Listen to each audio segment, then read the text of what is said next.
Hi everybody, it's Julie and I actually have a video for you today. I know, crazy, right? I'm going to be playing with the Mondo Hydrangea stamp set as well as the Totally Awesome stamp set, which has a whole bunch of fun greetings in it for celebrations. You can mix and match them. But to create my backdrop, I wanted to do some watercolor work, so I'm going to use distress stains. These are nice water-soluble colors that you can apply directly from the dabber bottle to the stamp, and I'm using Twisted Citron, peeled paint, and Mermaid Lagoon to get the beautiful blue hues that you see on the finished example. It's kind of a teal blue, gorgeous.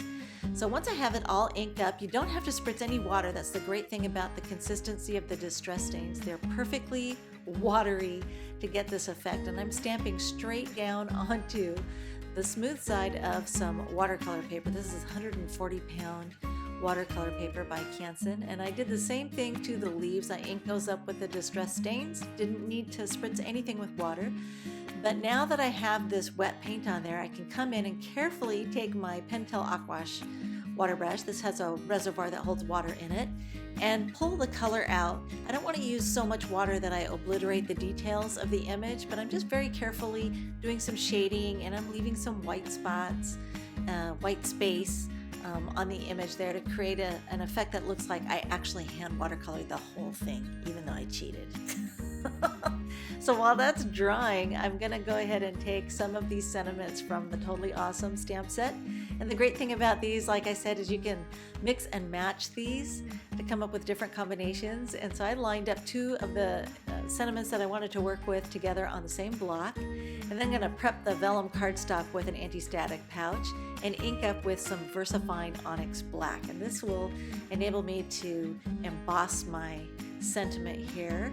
I'm using vellum because I wanted to overlay it over the hydrangea, and I want the colors from the hydrangea to kind of peek out. I don't want to cover the whole flower up with my sentiment, so that's why I decided to do this. So I'm going to preheat my heat gun for about 30 seconds, and then I can go ahead and melt that embossing powder. That'll help reduce the amount of warping that can occur on the vellum cardstock.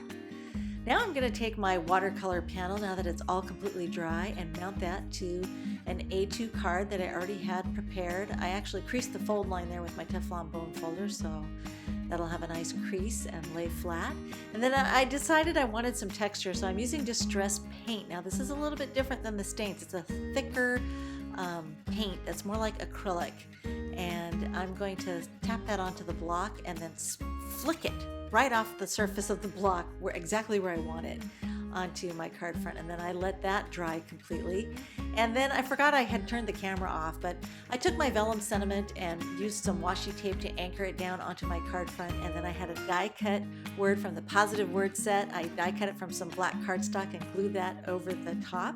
You can see how those die cut words work really well with the Totally Awesome stamp set. Thanks for watching.